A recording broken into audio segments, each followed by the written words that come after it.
مزید بات کرنے کے لیے اس وقت ہمارے ساتھ بریڈ فورٹ سے موجود ہیں پیپلز پارٹی کی چیئرپرسن محترمہ بے نظیر بھٹو۔ محترمہ فرمائیے گا کہ اس ملاقات کے بارے میں بہت کچھ کہا گیا ہے، آپ بتائیے کہ یہ ملاقات ہوئی ہے اور ان میں کن باتوں پہ غور کیا گیا ہے؟ دیکھیں، مجھے معلوم ہے کہ یہ جو کیا سرائیاں ہو رہی ہیں ملاقات کے بارے میں بہت کچھ لکھا گیا ہے، مگر اب تک مجھے کسی نے ایک آفیشل سورس حکومت کی طرف سے یا پارٹی کی طرف سے نہیں بتایا، اور ہماری پارٹی کی پالیسی ہے کہ ہم فشنگ ایکسپیڈیشنز پر تبصرہ نہیں کرتے ہیں۔ تو میں آپ سے معذرت چاہوں گی کہ آپ ذرا یہ ہماری جو پالیسی ہے اس کو ذرا مد نظر رکھیں۔ اچھا محترمہ، یہ بتائیے کہ بارہا آپ بھی یہ کہتی رہی ہیں کہ بہرحال حکومت کے ساتھ آپ کے مذاکرات چلتے رہے ہیں، آپ ظاہر ہے کہ ابوظہبی تشریف لائیں اور آپ یہ کہا گیا بڑے مستند ذرائع سے کہ آپ کی ملاقات صدر صاحب سے ہوئی ہے۔ بہرحال آپ اس کانٹیکسٹ میں بتائیے کہ آپ کی جو بات چیت تھی صدر مشرف کے ساتھ مختلف اوقات میں جو ہو چکی ہے وہ کن ایشوز پہ رہی ہے؟ دیکھیں جی، مجھے آپ اس طریقے سے کنارے میں ڈالنے کی کوشش مت کیجیے۔ آپ کو کس نے کہا میں ابوظہبی میں تھی؟ آپ کو کس نے کہا ہماری ملاقات ہوئی؟ میں نے تو یہ بات نہیں کی، حکومت نے تو یہ بات نہیں کی۔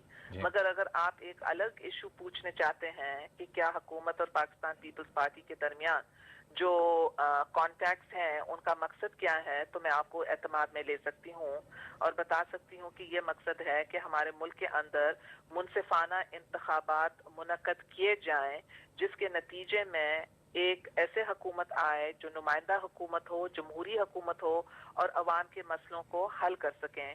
مگر یہ الیکشنز بھی منصفانہ ہوں تو ان کے بعد جو پارلیمنٹ ہے ان کے پاس بھی کچھ اختیارات ہونے چاہیے تاکہ وہ مسئلوں کو ہینڈل کر سکیں۔ محترمہ یہ بتائیے کہ کیا آپ سمجھتی ہیں کہ منصفانہ انتخابات کے لیے انتظامیہ میں تبدیلی بھی ناگزیر ہے؟ جی، ایک غیر جانبدار کیئر ٹیکر گورنمنٹ بہت ضروری ہے، اور ایسے غیر جانبدار کیئر ٹیکر گورنمنٹ جس کے اوپر سب جماعتوں کا اعتماد ہو اور جو انٹرنیشنل مانیٹرز ہیں، الیکشن مانیٹرز ہیں، ان کو بھی اعتماد ہو۔ محترمہ اب چند مہینے رہ گئے الیکشن میں، اگر الیکشن ظاہر ہے کہ وقت پر ہوتے ہیں جس طرح کہ حکومت کی طرف سے بھی کہا گیا ہے، اور ظاہر ہے کہ کانسٹیٹیوشنلی ایک نگراں سیٹ اپ بنے گا، تو آپ فرمائیے گا کہ کوئی ایسا نام آپ کے ذہن میں یا جس پہ اتفاق کیا گیا ہو، کیونکہ ملک میں حامد ناصر چٹھا کا نام بڑا لیا جا رہا ہے، اور اس کی ایک یہ بھی وجہ بتائی جا رہی ہے کہ چونکہ حامد ناصر چٹھا صاحب آپ کی جو 93 سے 96 کی گورنمنٹ تھی اس میں آپ کے ساتھ رہے تھے، تو اس نام پہ اتفاق پایا جاتا ہے۔ تو آپ اس حوالے سے کچھ فرمائیں گی کہ کچھ ایسا نام یا کوئی ایسے لوگ جس پہ کنسنسس پایا جاتا ہو؟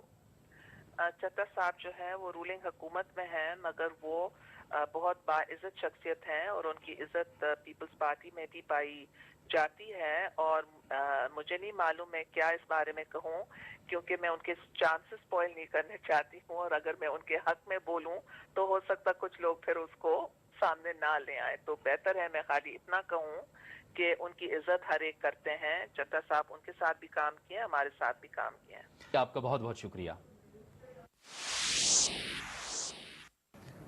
مسلم لیگ نون کے قائد نواز شریف نے کہا ہے کہ 16 کروڑ عوام کی قسمت کا فیصلہ ڈیل سے نہیں کیا جا سکتا۔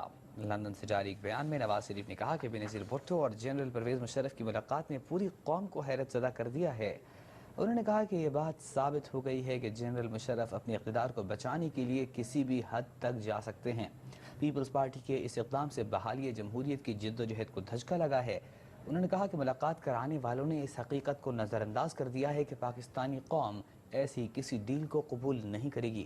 ان کا کہنا تھا کہ انہیں بھی ڈیل کی پیشکش ہوئی تھی جو انہوں نے ٹھکرا دی۔